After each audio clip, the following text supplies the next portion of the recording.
The fine showed up in my mailbox on a Tuesday morning, sandwiched between a gas bill and a pizza coupon, like it was just the most normal piece of mail in the world. It was printed on official HOA letterhead, complete with that little snowflake logo they'd added to the header for the winter season. I kid you not, an actual decorative snowflake, and it informed me, Brian Palmer, homeowner of record at 14 Crescent Ridge Lane, that I had been assessed a fine of $150 for what the notice described as unauthorized disturbance of common area aesthetics during restricted hours. I had to read that sentence 3 times before I understood what they were actually talking about. And when I finally figured it out, I stood in my driveway in my bathrobe in 12-degree weather and laughed so hard that my breath fogged up the whole front yard. They were fining me for boot prints in the snow, not tire tracks, not graffiti, not illegal dumping, boot prints. My boot prints specifically, which I had left near the community entrance the previous Saturday night when I walked back from my neighbor Dave's house after watching the game. Boot prints in the snow, near the entrance arch, at approximately 9:30 in the evening. And according to the fine notice, this constituted a violation of HOA Bylaw 14, Section C, Subsection 7, which prohibited unauthorized alteration or disruption of community landscaping or aesthetic common areas between the hours of dusk and dawn. I want to be very clear about something before I go any further. I have lived at Crescent Ridge for 6 years. I have never once received a violation notice. I shovel my driveway within the HOA's required 2-hour window after snowfall. I keep my holiday lights down by the January 15th deadline. I don't park in the fire lane. I don't let my grass grow past the allowable height in summer. I am, by every reasonable measure, a model resident. And yet here I was, holding a $150 fine for the crime of walking through snow. I should have known this had Patricia Goodwin written all over it. Patricia Goodwin had lived in Crescent Ridge for 11 years, which she considered a kind of honorary founding membership. She was on the HOA board, serving as Vice President of Community Standards, a title she had lobbied to have created specifically for herself. And she took that role with an intensity usually reserved for international treaty negotiations. She drove a white SUV with a Crescent Ridge HOA magnet on the door, as if she were some kind of official vehicle of the state. She organized the neighborhood watch emails, the seasonal decoration compliance reviews, and what she called the community beautification walkthroughs, which was really just Patricia walking around the neighborhood with a clipboard looking for things to complain about. Patricia and I had history. Nothing dramatic, nothing involving police or lawyers, at least not yet, but a slow-burning series of exchanges that had started about 2 years ago when she'd sent me a letter suggesting that my front door wreath was too large relative to door proportions, and was therefore a violation of aesthetic guidelines. I responded politely explaining that the wreath was well within the allowed dimensions and included a measurement. She escalated to the board. The board sided with me. Patricia never forgot it. Since then, she'd sent me 3 other notices for things that turned out not to be violations at all. Twice, the board had sided with me after appeals. Once, the violation had been quietly withdrawn with no explanation. I had started keeping a folder. So when I saw that fine about the boot prints, my first reaction after the laughter was a kind of resigned, bone-deep certainty that this was Patricia. This was personal, and this was not going to be settled quietly. I went inside, poured myself a coffee, and sat down at my kitchen table to think, while the wind rattled the windows and the temperature outside continued to drop. We were in the middle of one of the worst winters Crescent Ridge had seen in about a decade. We'd already had 4 significant snowfalls by mid-January, which meant the roads in the neighborhood had gone through this ugly cycle of snow accumulation, partial plowing, refreezing, and then more snow on top. The county plow trucks weren't coming into the private community, which meant the HOA's contracted plow service. Hendricks Landscaping was responsible for clearing the roads and the community entrance area. The problem was Hendricks had been slow, and the entrance had been iced over and snow-packed for most of January. Multiple residents had slipped near the entrance arch trying to get their mail from the cluster mailboxes. The HOA had done nothing about the ice, but they'd taken time to fine me for walking through the snow. I called Dave first because Dave Kowalski is the kind of guy you call when you need someone to confirm you're not crazy. Dave is a retired electrician. He's been in Crescent Ridge for 8 years, and he has absolutely no patience for bureaucratic nonsense. He picked up on the second ring. "Dave," I said, "did I walk through the snow near the entrance when I was leaving your place Saturday night?" There was a pause. "Yeah, you cut through because the sidewalk was iced up. Why? Patricia Goodwin fined me $150 for it." The silence on the other end lasted a full 4 seconds before Dave said something I won't repeat on account of this being a family-friendly story. Then he said, "She fined you for walking." "For leaving boot prints near the community entrance after dark," I said. "Violation of community aesthetics during restricted hours." "Brian," Dave said slowly, "that woman has lost her entire mind." I told Dave I was going to appeal it, and he told me to let him know if he could help, which was genuinely useful because Dave had actually been to every HOA board meeting for the past 3 years and knew the appeal process better than most people knew their own phone numbers. I thanked him, hung up, and then pulled out my folder. The folder had grown over 2 years. It contained copies of every notice I'd received, my responses, the board's rulings, and a printed copy of the actual Crescent Ridge HOA bylaws and community rules that I had downloaded from the HOA's own website and read in full. I know that sounds excessive, but when you've had 4 questionable notices in 2 years, you start doing homework. I found Bylaw 14, Section C, Subsection 7 easily because I'd actually bookmarked it. The language was, as HOA language tends to be, incredibly vague. Unauthorized alteration or disruption of community landscaping or aesthetic common areas between the hours of dusk and dawn. The phrase landscaping was defined elsewhere in the bylaws as planted beds, grass areas, shrubs, trees, and seasonal plantings maintained by or on behalf of the association. Snow was not mentioned anywhere. Not once. Not in the landscaping definitions. Not in the common area rules. Not in the aesthetic guidelines. Snow wasn't landscaping. Snow wasn't planted. Snow fell out of the sky and it was going to melt whether I walked through it or not. I also found something else interesting. Bylaw 14 in its entirety dealt with common area usage restrictions. Section A covered parking. Section B covered noise. Section C covered aesthetics. But Section C had an explicit exemption clause in subsection 2, which said, and I'm quoting directly, "Restrictions in Section C shall not apply to pedestrian transit through common areas when such transit is necessary for reasonable access to or from a homeowner's property, provided such transit does not result in permanent alteration or damage to the common area." Walking from Dave's house to my house when the sidewalk was iced over was absolutely pedestrian transit necessary for reasonable access to my property.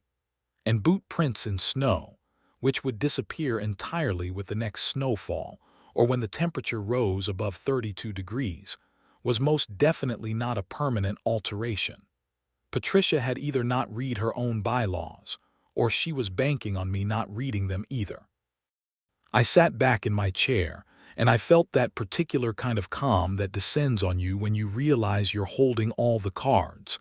I was going to appeal, and I was going to win, but I was also going to make sure this stop nonsense stopped permanently. The formal appeal process in Crescent Ridge required a written notice submitted to the board within 14 days of the fine, along with any supporting documentation, and the board was then required to hold a hearing within 30 days. I wrote my appeal that afternoon, sitting at my kitchen table while snow started coming down again outside and my furnace kicked into overdrive. I kept the appeal concise and professional. I cited the specific subsection exemption. I noted that snow is not landscaping under the bylaw definitions. I pointed out that walking through snow leaves no permanent alteration. I attached printed copies of the relevant bylaw sections with the key passages highlighted. And at the end, I requested that the fine be dismissed in full and that I receive written confirmation that boot prints in naturally occurring snowfall do not constitute a violation under any current HOA rule. I submitted the appeal in person at the management office. Crescent Ridge's HOA was managed through a company called Summit Property Management, because submitting it in person meant I got a dated receipt. I filed that receipt in my folder. Then I waited. The waiting would have been fine, except that the winter just kept coming. We got another 8 inches of snow the following weekend, which turned Crescent Ridge into a kind of white maze where you could barely see where the road ended and the lawns began. The Hendricks plow truck came through once, half-heartedly, and left a narrow channel down the center of each street that promptly refroze overnight. The community entrance looked like a skating rink. Residents were posting constantly on the neighborhood app about the ice, about slipping near the mailboxes, about how the plow service wasn't doing nearly enough. One resident, a woman named Tamara Chen from Birchwood Court, posted that she'd actually fallen near the entrance and bruised her knee because the path was so icy. I noticed something interesting about those posts. Patricia Goodwin, who normally responded to every neighborhood app post about literally anything: holiday schedule reminders, package thefts, coyote sightings, the proper way to sort recycling, was completely silent on the ice complaints. No responses, no reassurances, nothing. Which told me she either knew the HOA's inaction on the ice was a liability issue and was staying quiet on advice of instinct, or she was simply too busy monitoring boot prints to bother with actual safety concerns. I posted on the app myself, politely noting that the ice at the community entrance was a slip-and-fall hazard and asking when Hendricks would be returning to treat it. Within an hour, 11 other residents had liked the post and added their own comments. Dave Kowalski posted a blunt note saying that the entrance hadn't been properly treated since the first snowfall, and that residents with mobility issues were essentially trapped. Tamara Chen posted a photo of her bruised knee. By evening, there were 23 comments on the thread and still nothing from Patricia. 2 days later, I got a terse email from Summit Property Management saying that Hendricks had been dispatched to treat the entrance. No apology, no acknowledgement that it had been a problem, just a one-line notification, which told me the board had gotten enough complaints that they'd had to act. But I noticed something else in that email. It was signed by a property manager named Gail Flowers. Not by the board president, Roger Danforth, who normally signed board communications. And it was sent to all residents, not just to me. Which suggested Gail had sent it proactively to get ahead of the complaints, possibly without board approval. I filed that away. My appeal hearing was scheduled for the second Wednesday in February, which fell on one of those brutal midwinter evenings where the temperature drops to single digits and the wind makes it feel like -15. The meeting was held at the Crescent Ridge Community Center, a low building adjacent to the pool that in winter always seemed to be fighting a losing battle against the cold. I arrived 10 minutes early, wearing my heaviest coat, carrying my folder. The board consisted of 5 members. Roger Danforth, the president, was a quiet, methodical man in his early 60s who I'd always found to be reasonably fair. Then there was Patricia, of course, vice president of community standards. Then Marcus Webb, the treasurer, who was a retired accountant and who seemed perpetually uncomfortable at these meetings. Then Sharon Patel, the secretary, who took meticulous notes and rarely spoke. And finally Leo Gaines, an at-large member who I knew mostly from seeing him walk his dog and who seemed like a pretty reasonable person. I sat on one side of the long folding table. The board sat on the other. Patricia was at the far right, directly in my line of sight, and she was wearing a blazer and a silk scarf like she was chairing a corporate board meeting rather than adjudicating a dispute about footprints in snow. She had a folder of her own, I noticed. That was fine. So did I. Roger called the meeting to order and ran through the procedural formalities. Then he announced my appeal and asked me to present my case. I laid it out clearly and without theatrics. I explained that I had walked from a neighbor's house to my own on Saturday, December 14th, cutting across the community entrance area because the sidewalk was heavily iced and posed a slip hazard. I noted that I had walked through snow. I noted that snow is not defined as landscaping under the bylaws. I cited Bylaw 14, Section C, Subsection 2's pedestrian access exemption. I explained that boot prints in snow constitute no permanent alteration of any common area because snow melts. I placed printed copies of the relevant bylaw sections on the table and slid them toward the board. There was a silence.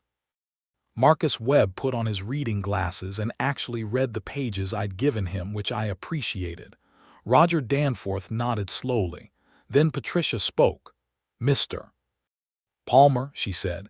In that particular tone she used that managed to be simultaneously pleasant and condescending. "I appreciate your effort to research the bylaws.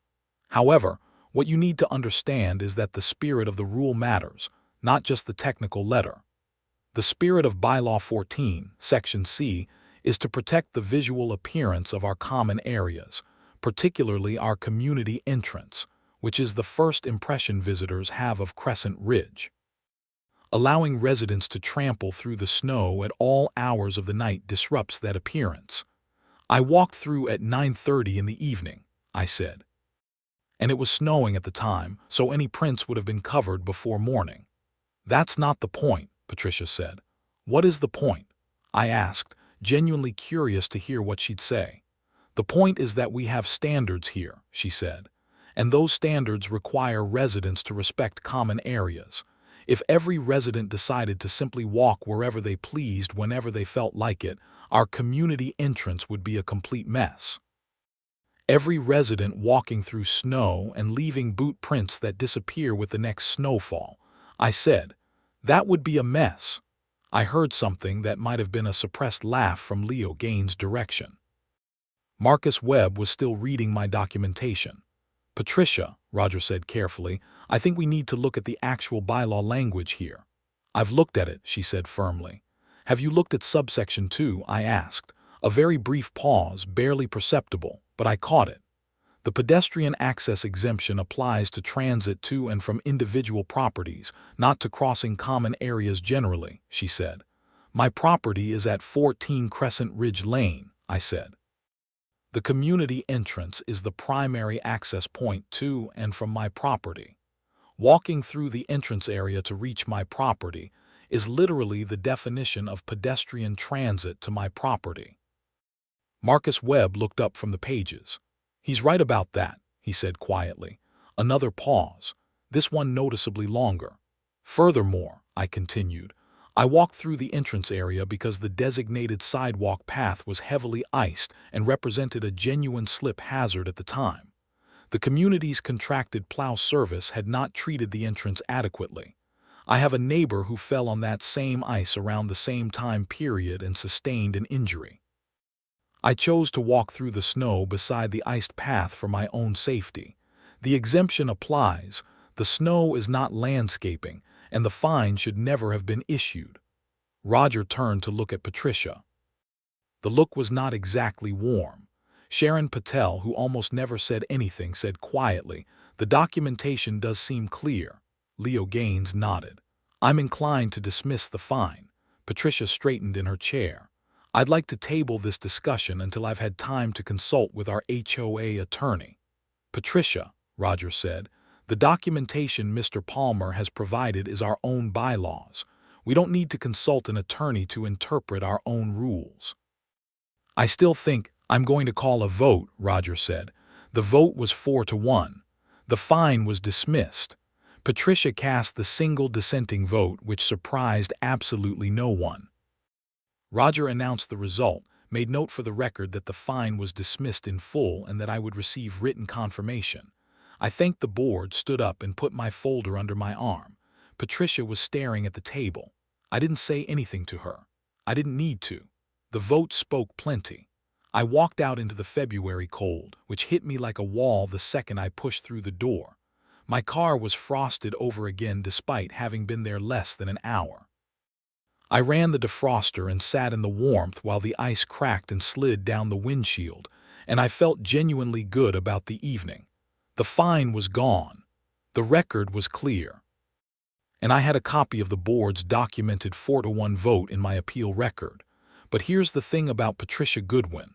A loss at a board vote didn't make her stop. It made her recalibrate. The confirmation letter came 2 days later, signed by Roger Danforth, stating that my appeal had been upheld and that the fine of $150 had been dismissed. I added it to my folder. Then, about a week after that, something strange happened. A new notice appeared on the Crescent Ridge HOA website under the Community Updates section. It was titled Winter Common Area Usage Reminder, and it had been posted by the Vice President of Community Standards. It was 2 pages long, and it detailed, in exhausting specificity, a new seasonal common area conduct policy that Patricia had apparently drafted entirely on her own, which included a provision stating that residents were prohibited from walking through snow in any common area when an alternative path exists, and that violation of this policy would carry a fine of $200. I read it twice. Then I screenshot it and saved the screenshot with a timestamp. Patricia had lost the appeal, so she tried to write a new rule that would retroactively justify the fine she'd issued. Except she'd done it unilaterally, without a board vote, and without any formal adoption process. The Crescent Ridge bylaws were very clear that any new rule or policy change required a vote by a quorum of the board, followed by a mandatory 30-day comment period for residents, followed by a second confirming vote. Patricia had done none of that. She just posted a policy on the community website as if she had the authority to do it by herself. I called Roger Danforth. He answered on the 3rd ring, and when I explained what I'd found on the website, there was a very long silence on his end. "She posted that to the website," he said, "2 days ago, timestamped. I have a screenshot." Another long silence. Then Roger said, "I wasn't consulted on that." Neither was the rest of the board. "So it's not an adopted policy?" "Absolutely not," Roger said. "A rule change requires a full board vote and a comment period. She knows that." "I understand," I said. "I just wanted to make sure I was reading the process correctly before I took any further steps." "Let me handle this," Roger said. "I'll get it taken down and address it with the board." The policy was removed from the website within 24 hours. But the neighborhood app had already picked it up. Dave had screenshot it before it came down. Tamara Chen had shared it with 3 other neighbors. And people were annoyed, because it was obvious to anyone paying attention that Patricia had tried to create a new rule in secret specifically to target me. The neighborhood app thread that followed was something to behold. Residents who had never before expressed any opinion on HOA governance were posting long, detailed comments about the ice at the entrance, the slow plow response, Patricia's unilateral policy, and a general sense that the HOA's priorities were deeply, fundamentally wrong.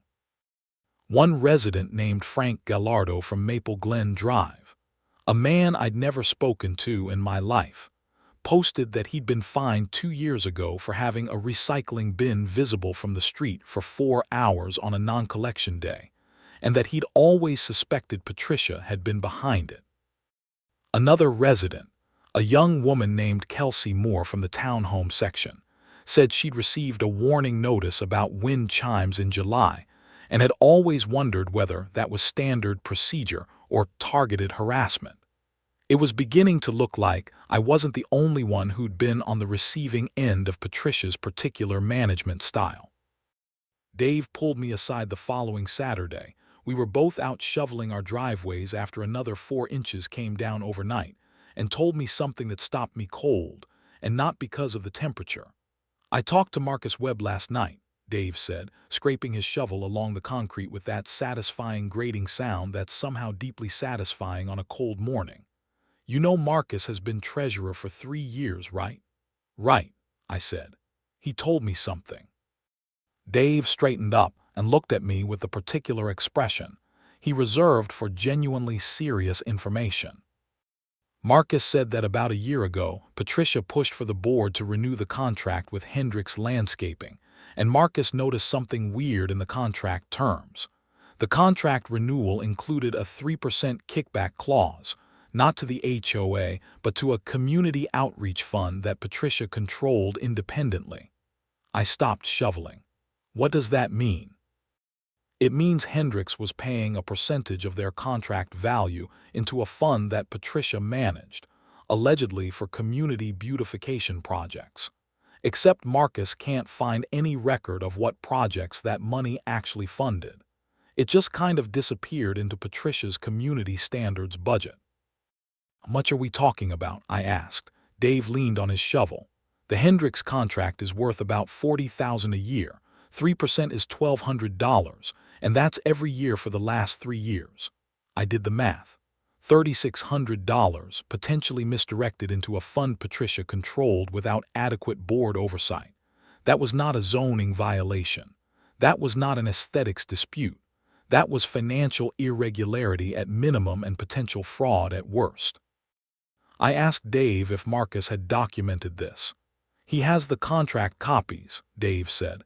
He's been sitting on it because he wasn't sure what to do and didn't want to cause problems. But after this whole bootprint thing blew up and then the unauthorized policy posting, he's willing to talk. I told Dave to ask Marcus to hold onto everything he had and not discuss it with anyone else until I could get proper advice. Then I went inside and called an attorney. Her name was Rebecca Cho, and she had an office about 20 minutes from Crescent Ridge. I'd met her at a neighborhood association dinner about a year prior and had her card. She practiced general civil law and had handled HOA disputes before. I got her on the phone that Monday morning and gave her a summary of the entire situation: the original fine, the appeal, the dismissed violation, the unauthorized policy, and now the potential financial irregularity that Marcus had found. Rebecca was quiet for a moment. Then she said, "The fine and the unauthorized policy are HOA governance issues, improper procedure, misuse of authority. Those stay in civil territory. But if there's money being diverted from HOA funds into an account controlled by an individual board member without proper authorization and without accounting, that's a different matter entirely. That could be misappropriation of funds." "Which means?" I asked. "Which means that's not something you resolve through an HOA appeal process," she said.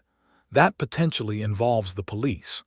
I asked her what she recommended, and she said we needed to see the actual documentation first before drawing any firm conclusions.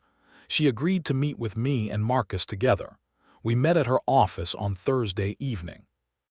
The drive was miserable sleet the entire way, roads glazed over. The kind of night where you grip the steering wheel with both hands and pray nobody in front of you makes a sudden stop. Marcus arrived 5 minutes after me, carrying a manila envelope that he set on Rebecca's desk with the careful motion of a man who understood the weight of what he was carrying. The contract documents were clear. The Hendricks Landscaping Renewal Agreement, signed 18 months ago, included a clause in the supplemental addendum, buried on page 8 of a 10-page document, that described an annual community partnership contribution of 3% of the total contract value, payable to the Crescent Ridge Community Beautification Initiative. The fund was not a formally established HOA account. It had no board resolution creating it. It had no independent accounting. And the only name associated with its administration was Patricia Goodwin.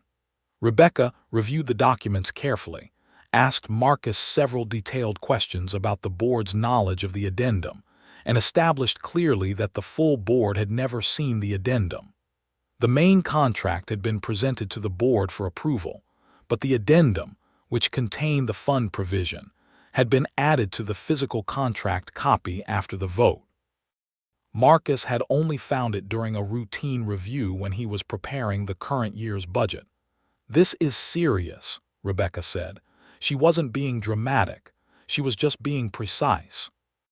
If this addendum was added without board knowledge or approval, and if funds have been transferred to an account controlled by Patricia Goodwin, this warrants a report to local law enforcement and potentially the state attorney general's office, which handles HOA financial matters. Marcus looked like he hadn't slept in a week. "I didn't know what to do with it," he said. "She's been on the board for years. I didn't want to just blow everything up." "You're the treasurer," Rebecca said gently. "You have a fiduciary obligation to the association and to its members. You didn't blow anything up by finding this. The problem existed before you found it. We agreed on a plan." Marcus would formally report the discrepancy to Roger Danforth in writing, copying all board members, and would provide copies of the contract documents. Rebecca would send a formal letter to Summit Property Management and the full board documenting the legal concerns.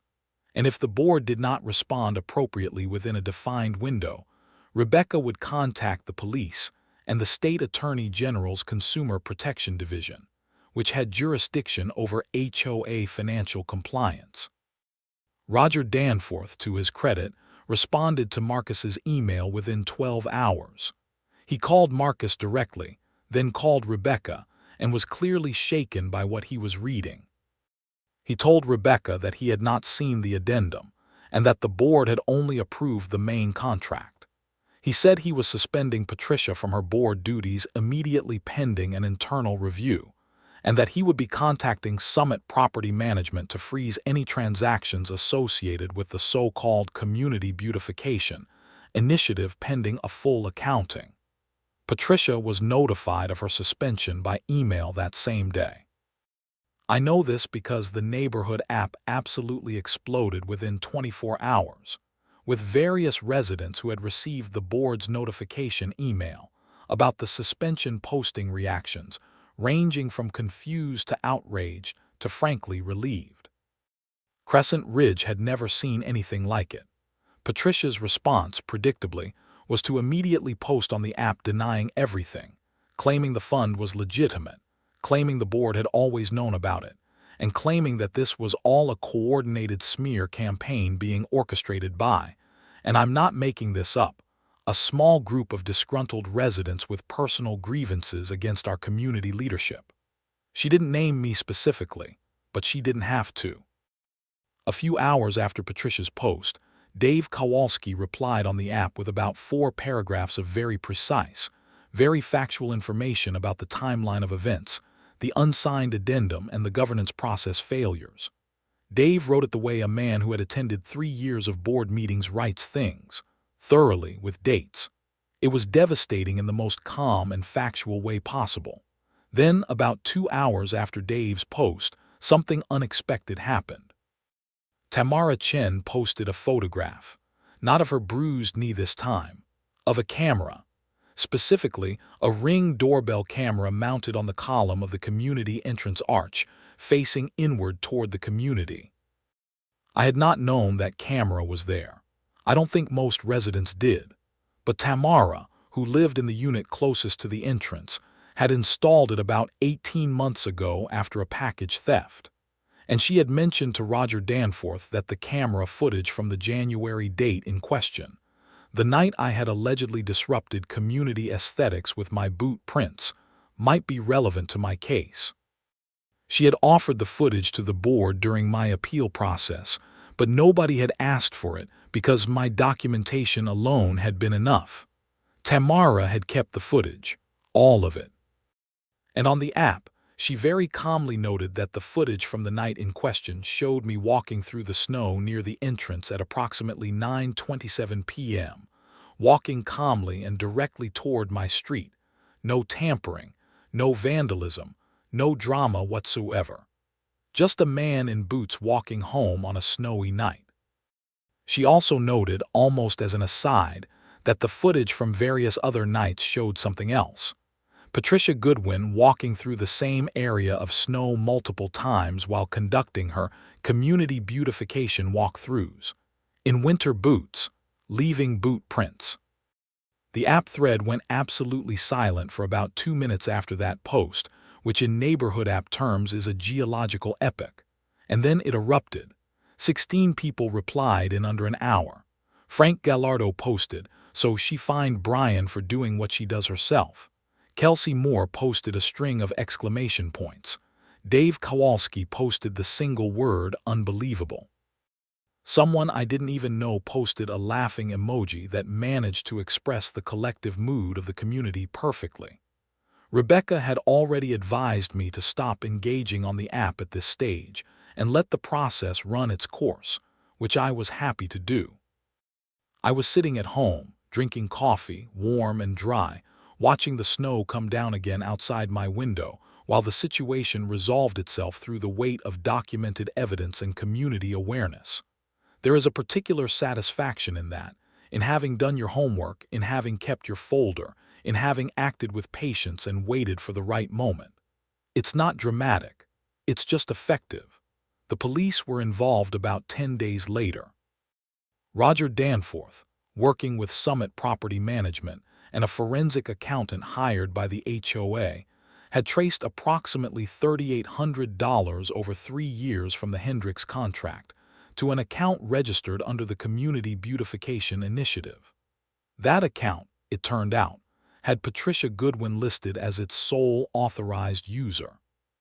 The forensic accountant's preliminary report showed that the funds had been used for a variety of things, some of which were genuinely related to community improvements, flowers at the entrance in spring, some decorative signage, but a portion, roughly $1,200 across the 3-year period, appeared to have been used for personal purchases, including what the accountant described as retail transactions inconsistent with community improvement purposes. That's accountant speak for Patricia had spent some of the money on things that weren't community improvements. Roger filed a report with the local police. 2 officers came to Crescent Ridge on a Thursday afternoon, interviewed Roger, Marcus, and Gail from Summit Property Management, and collected copies of the contract documents. Patricia was contacted and asked to provide an accounting of the fund expenditures. She hired a private attorney. Her attorney sent a letter claiming the fund had been established with implied board consent and that all expenditures were legitimate community expenses.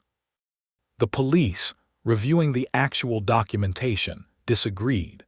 Patricia was charged with misappropriation of funds, a misdemeanor given the relatively modest dollar amount, and the case was referred to the county prosecutor's office. The charge wasn't grand theft. It wasn't embezzlement at a dramatic scale. It was a relatively low-level financial crime, but it was a crime, and the charge was real, and Patricia Goodwin, Vice President of Community Standards at Crescent Ridge HOA, had to appear in court and answer for it. She was eventually convicted on a reduced plea misdemeanor misappropriation, fined $900, required to repay the $1,200 in personal expenditures to the HOA, and sentenced to probation. She resigned from the board before the case was fully resolved, submitting her resignation in a terse 2-paragraph letter that used the phrase "pursuing other opportunities," with impressive commitment to delusion. The Hendricks contract was renegotiated without the addendum, at a lower overall cost, because the new contract removed the provision that had been quietly benefiting Patricia's arrangement. The Community Beautification Initiative was formally dissolved, and any remaining funds were absorbed back into the general HOA operating account. Roger Danforth issued a formal statement to all residents acknowledging the governance failures and committing to increased financial transparency going forward, including quarterly financial reports to all residents and an annual independent audit. And the bootprint fine, the $150 violation that started all of this, never went on my record. The dismissal was official. The The confirmation letter was in my folder. I think a lot about how absurd the whole chain of events is when I trace it back. Patricia fined me for boot prints. She was so confident in her authority, so certain that residents would just pay the fine and move on, that she hadn't stopped to consider that one of those residents would actually read the bylaws. She hadn't considered that someone near the entrance had a camera. She hadn't considered that her treasurer was quietly becoming uncomfortable with a contract addendum nobody else had noticed. She had, I think, operated for so long in an environment where her authority went unchallenged that she'd lost the ability to imagine being challenged. And when I showed up at that appeal hearing with printed documentation and a clear argument, I wasn't doing anything extraordinary. I was just paying attention, reading the rules, asking the right questions, keeping the folder. The winter eventually broke, the way winters always do, with a kind of slow, reluctant thaw that starts at the edges and works its way inward. The ice at the community entrance melted in March. The Hendricks truck came through and cleared all the accumulated debris from the season, the sand and gravel that had been spread on the ice and now lay in dirty margins along the curbs. The snow in the common areas, including the snow near the entrance arch that had sparked this whole thing, melted away completely, leaving no trace of anyone's boot prints, mine or Patricia's or anyone else's. The common area looked exactly as it had before the first snowfall, pristine and unremarkable, and nobody could have told you by looking at it that anything had ever happened there. I went to the spring board meeting, the first one after Patricia's resignation and the resolution of the legal matter. Roger had appointed an interim member to fill her seat, a quiet, methodical guy named Al Sorrento from Birchwood Court who worked as a project manager, and had asked about joining the board exactly once before being told there were no openings. Now there was an opening. Al seemed genuinely committed to doing the job properly and without drama, which was a refreshing change. The meeting was well attended. More residents than usual had shown up, I think because the events of the winter had created a general community interest in what exactly the HOA was doing with their money and their authority. Roger opened with a full financial transparency update, walking through the quarterly numbers, the Hendricks contract revision, and the audit process. Marcus gave a clear treasurer's report. Sharon Patel took her usual meticulous notes. Leo Gaines contributed thoughtful questions. Al Sorrento asked about reserve fund allocation, which impressed everyone present, including me. Then Roger opened the floor for resident comments, and Frank Gallardo stood up and suggested that the board consider creating a formal process for residents to report concerns about HOA governance without fear of retaliation. Essentially, a whistleblower provision for the community. The board discussed it briefly and agreed to bring a formal proposal to the next meeting. Tamara Chen suggested that the board publicly post all contract documents, not just summaries, in the resident portal. Roger agreed to that too. Kelsey Moore asked whether the winter plow response times could be included in the next Hendricks contract as a performance requirement. Marcus said that was an excellent idea and that they would address it in the contract negotiation. It was, all things considered, a pretty good meeting. The kind of meeting where it felt like an organization was correcting course and actually learning from what had gone wrong. I don't know that I'd call it a happy ending exactly, because the situation that led to it involved financial misconduct and a winter full of unnecessary stress and a $150 fine that never should have been issued. But there was something right about the outcome, something that felt earned. I spoke to Dave afterward in the parking lot of the community center, our breath fogging in the cool March air. The nights were still cold, but the kind of cold that has give in it, the kind that doesn't bite the way January cold does. You could feel the season changing. "You know what I keep thinking about," Dave said. "What?" "She fined you for boot prints." He shook his head slowly. "If she just left that alone, none of the rest of it ever comes out. Marcus keeps sitting on those contract documents. The Hendricks kickback just keeps happening. and Patricia just keeps on being Patricia. She kind of did it to herself, I said. $150 fine for walking in snow, Dave said. That was her undoing, I laughed. The night air was clean and cold and smelled of wet pavement and the distant promise of something warmer coming. My car started on the first try, which felt like a minor miracle after the winter we'd had. I drove home through the Crescent Ridge streets, past the community entrance with its arch and its small landscape beds that were still bare and brown but would be full of flowers in a few weeks, past the cluster mailboxes where Tamara Chen's camera still mounted quietly on its column, and saw everything it saw, down Crescent Ridge Lane to number 14, my house, my driveway, my front walk that I had shoveled more times than I could count this winter. I went inside and hung up my coat and put on the kettle. The folder was on the kitchen table where I'd left it before the meeting, thick with paperwork, a complete record of everything that had happened from the original fine to the board's confirmation of dismissal to the legal proceedings. I'd probably never need it again. I kept it anyway because that's the kind of person I am. You keep the receipts. You read the rules. You pay attention. I made a cup of tea and sat by the window and watched the neighborhood settle into its quiet evening. A couple of houses down, a kid was out in the last of the driveway snow, poking at it with a stick with the kind of focused intensity that only children bring to truly purposeless activities. Across the street, lights were coming on in windows as the sky darkened.